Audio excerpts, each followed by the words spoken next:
Ada tempat yang tidak tercatat di peta, tidak memiliki alamat, tidak punya sejarah resmi. Tapi siapapun yang melewatinya, jarang kembali dengan utuh.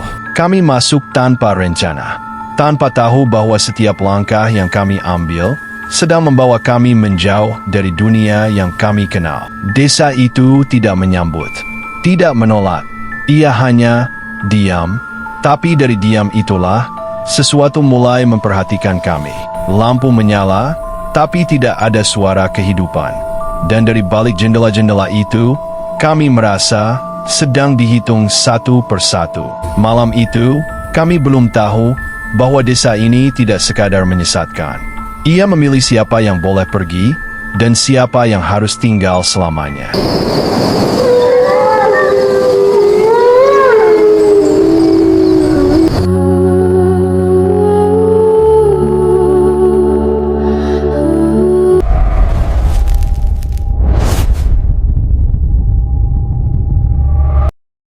Tidak ada yang menyangka, jalan kecil ini akan membawa kami ke tempat yang seharusnya tidak ada di peta manapun.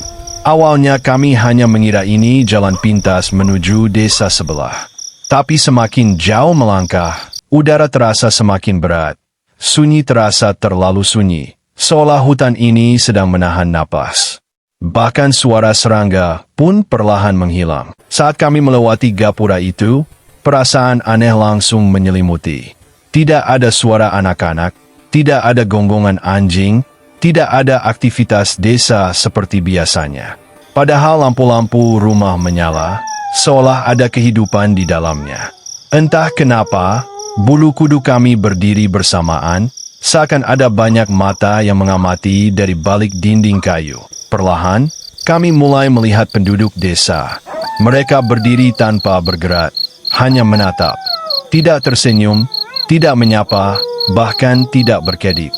Wajah mereka pucat seperti lilin, matanya kosong seperti tidak memiliki jiwa.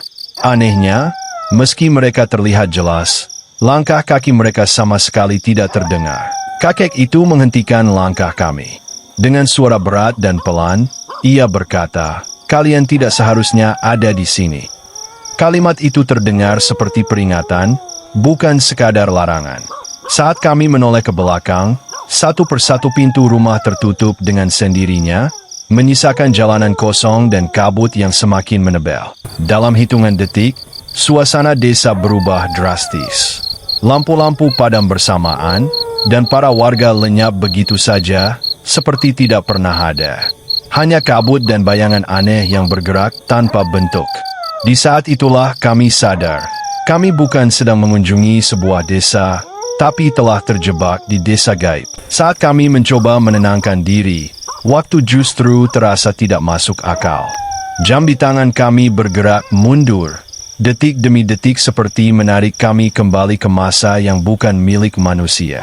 Napas terasa berat, dan setiap langkah seolah menambah jarak dari dunia nyata. Kami baru sadar ada yang tertinggal ketika suara langkahnya tidak lagi terdengar. Saat kami menoleh, dia sudah tidak ada. Tidak ada teriakan, tidak ada tanda perlawanan. Hanya jejak kaki yang berhenti tiba-tiba, seolah tanah menelannya begitu saja.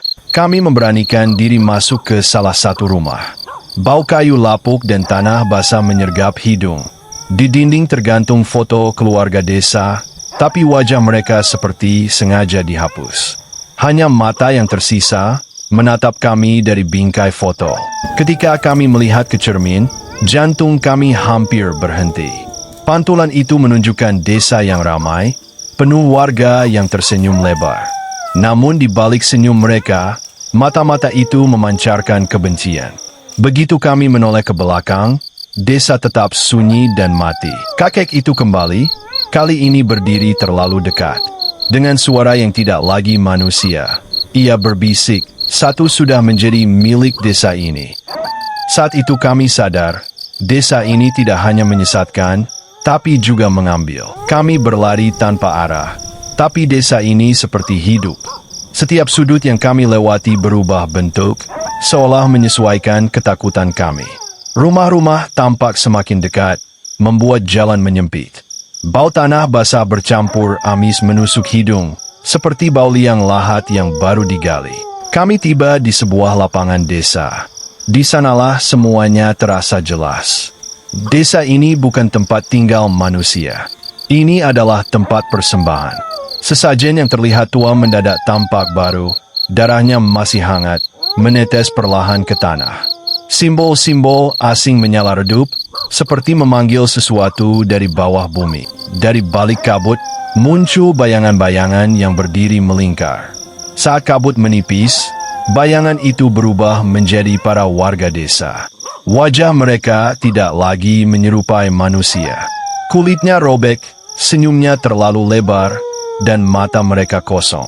Mereka tidak bergerak, hanya menunggu, seperti penonton ritual yang hampir dimulai. Aku mencoba menariknya, tapi tangannya dingin dan kaku. Dia tidak merespons, bibirnya komat kamit menyebut kata-kata yang tidak pernah kami kenal. Matanya kosong, seolah jiwanya sudah tidak berada di tubuh itu. Perlahan, dia melangkah ke tengah lingkaran, sementara warga desa membuka jalan dengan senyum mengerikan. Kakek itu mengangkat tongkatnya, dan tanah bergetar hebat. Cahaya merah menyala dari simbol di tanah, menerangi wajah-wajah rusak di sekelilingku. Jeritan terdengar, bukan hanya dari temanku, tapi dari banyak suara lain. Seolah desa ini menyimpan jerit orang-orang yang pernah tersesat dan tidak pernah kembali. Cahaya itu perlahan padam, menyisakan kegelapan yang menelan segalanya. Ketika mataku kembali bisa melihat, aku berdiri sendirian. Tidak ada warga, tidak ada kakek tua, tidak ada temanku. Hanya kabut dingin dan keheningan yang terasa lebih menakutkan dari teriakan sebelumnya. Saat itu aku sadar, aku adalah satu-satunya yang tersisa. Dari balik kabut, muncul jalan kecil yang terasa asing namun familiar. Kakiku bergerak tanpa berpikir, mengikuti insting untuk bertahan hidup.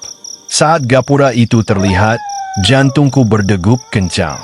Tulisan di atasnya kini terbaca jelas, seolah ingin memastikan aku mengingatnya selamanya. Nama desa itu bukan sekadar nama, tapi peringatan. Aku berlari menembus gapura tanpa menoleh. Tapi sesuatu memaksaku berhenti. Saat aku melihat ke belakang, desa itu masih ada. Ratusan sosok berdiri diam, menatapku. Di antara mereka, kulihat wajah-wajah yang familiar, wajah teman-temanku yang telah. Ketika matahari terbit, aku terbaring di pinggir jalan hutan. Desa itu menghilang, seolah tidak pernah ada. Jam di tanganku kembali berdetak normal, namun kacanya retak. Setiap retakan terasa seperti pengingat bahwa waktu di desa itu tidak pernah benar-benar melepaskan.